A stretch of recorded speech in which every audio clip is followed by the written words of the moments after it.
কাটোয়ার বিখ্যাত লোক উৎসব কার্তিক পূজা ২০২৫। চন্দননগরে জগদ্ধাত্রী পূজা, নৈহাটির বড়মা, বারাসাতের কালী পূজার মতোই এই পূজা খুবই বিখ্যাত। তবে জানেন কি কাটোয়ার এই বিখ্যাত কার্তিক পূজার ইতিহাসের কথা? জানতে হলে দেখতে হবে পুরো ভিডিও, একবার আসতেই হবে কাটোয়ার কার্তিক লড়াই দেখতে। বারবণিতাদের সন্তান লাভের বাসনা থেকেই এই কার্তিক পূজার শুভ সূচনা হয়েছিল। চলুন তাহলে আজকের গল্পটা শুরু করি। আর তোমরা দেখছো ড্রিমল্যান্ড ট্রাভেল ব্লগ।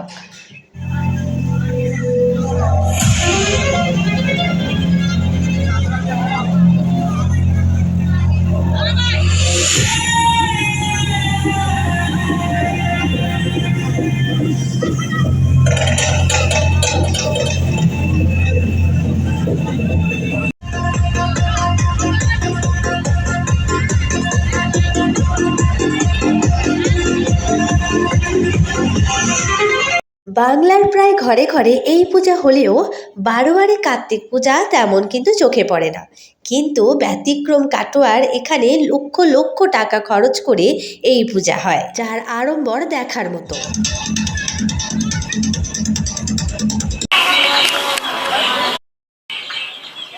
রাজ্যের প্রায় বিভিন্ন প্রান্ত থেকে দর্শনার্থীদের ঢল নামে সন্ধ্যা হলেই। এখন আমরা এসে উপস্থিত হয়েছি প্রকৃতির মাঝে, প্রকৃতির কোলে।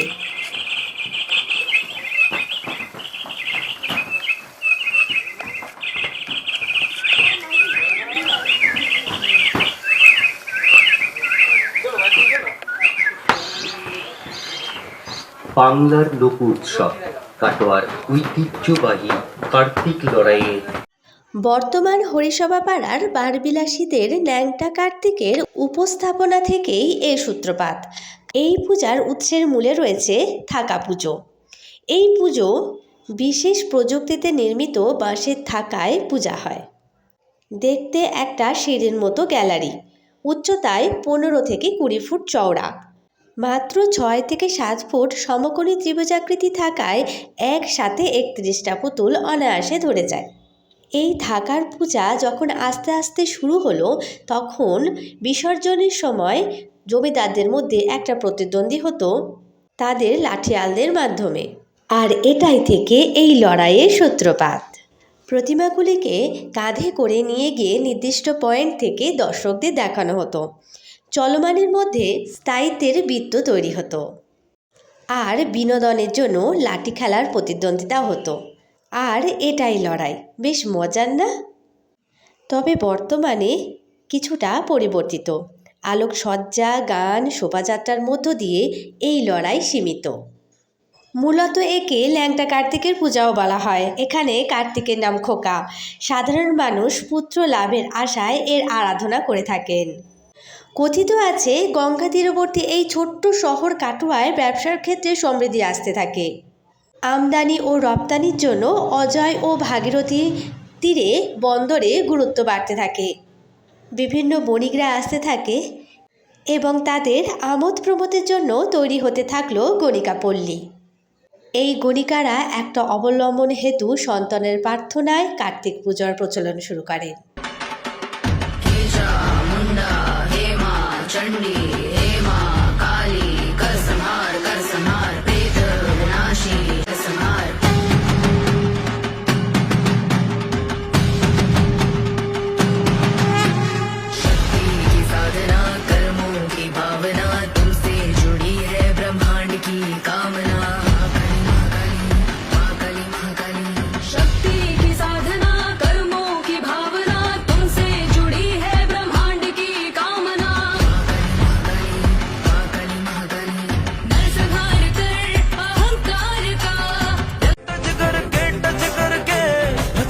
के दिल से दिल अटैच किया रे, कभी छोड़ दिया दिल, कभी कैच किया रे, साड़ी के फॉल सा कभी मैच। এত সুন্দর আলোকসজ্জা, র্যালি, মনোমুগ্ধকর শোভাযাত্রা কিন্তু একদিনে আসেনি। দীর্ঘদিন ধরে চলে এর প্রস্তুতি। জায়গায় জায়গায় চন্দননগর থেকে আসা বিভিন্ন আলোকসজ্জা, এর পিছনে কত মানুষের পরিশ্রম জড়িয়ে আছে তা আর বলার অবকাশ রাখে না। পথে পথে আমাদের মতো আরও অনেকে এগিয়ে চলেছে, কিন্তু তারা আনন্দ করতে না, আনন্দ দিতে। দেশের বিভিন্ন জায়গা থেকে আসা এই মানুষগুলো তাদের নিজেদের সংস্কৃতি তুলে ধরেছেন একই ফ্রেমে। চলুন এই ধরনের র্যালি দেখে নিই।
বেশ অনেকক্ষণ এই র্যালি দেখার পর চলে আসলাম অমৃতসরের স্বর্ণ মন্দিরের আদলে তৈরি এই পুজো প্যান্ডেলে।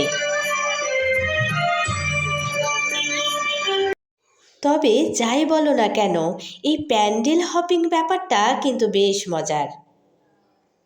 প্যান্ডেলের ভিতরে এই কারুকার্য সত্যি দেখার মতো, কত নিপুণ কাজ কারিগররা করে তুলেছে। এবার আমাদের কার্তিকটাকে দেখে নেওয়া যাক। চলুন এবার বড় জগতের সাথে একটু দেখা করে আসি। মানুষকে অতি মনোরঞ্জিত করতে এই সুন্দর কিছু দৃশ্য আমাদের সামনে তুলে ধরেছে। কত স্কেলিটিন, বিভিন্ন রকমের রাক্ষস খোক্ষসের মূর্তি। এই ধরনের আরও কিছু ভূত দেখতে চলে এলাম ভূতনাথ তলায়। এমন স্কেলিটিনের বাদ্যযন্ত্র হয়তো আগে তোমরা কখনো দেখোনি।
মেয়েরাও যে কোনো অংশে কম নয় তাও বেশ বোঝা গেল।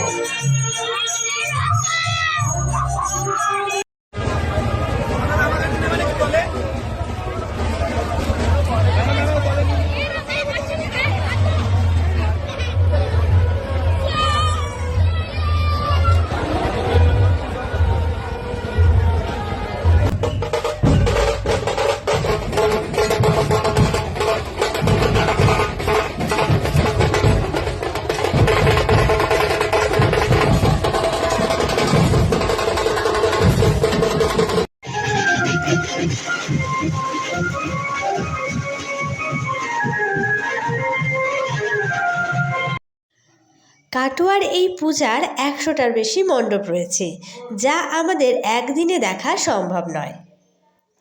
তার সঙ্গে রয়েছে এই সুন্দর মনোমুগ্ধকর রোড শো। এই রোড শোগুলি দেখতে সময় যে কত পার হয়ে যাবে বুঝতেই পারবে না। তবে আমরা কিন্তু 2 দিনে এই প্যান্ডেল হপিংটা শেষ করেছিলাম।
আলোকসজ্জা ঠাকুর দেখা ছাড়াও পথ পার্শ্বে রয়েছে বিভিন্ন মনোহারী দোকানের সম্ভার। হয়তো এখানে বোঝা যাচ্ছে এই উৎসব হয়তো সবার জন্য নয়। পরিবারের মুখে তারা অন্ন তুলে দিতে নেমে পড়েছে তাদের কর্মজীবনে।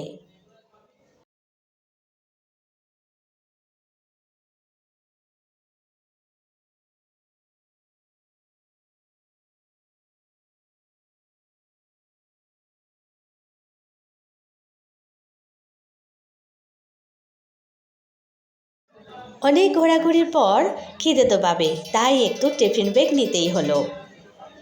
এই সুন্দর একটি উপস্থাপনের মাধ্যমে আমি অনেক কিছুই দেখানোর চেষ্টা করলাম। অবশ্যই করে তোমাদের হয়তো ভালো লেগেছে, আর ভালো লাগলে অবশ্যই করে পাশে থাকবেন, সঙ্গে থাকবেন, সাথে থাকবেন। আজকের এই ছোট্ট নিবেদনটি শেষ করলাম। শুভরাত্রি। আবার হয়তো দেখা হবে অন্য কোনো একটা ব্লগে। ততক্ষণ বন্ধুরা, টাটা।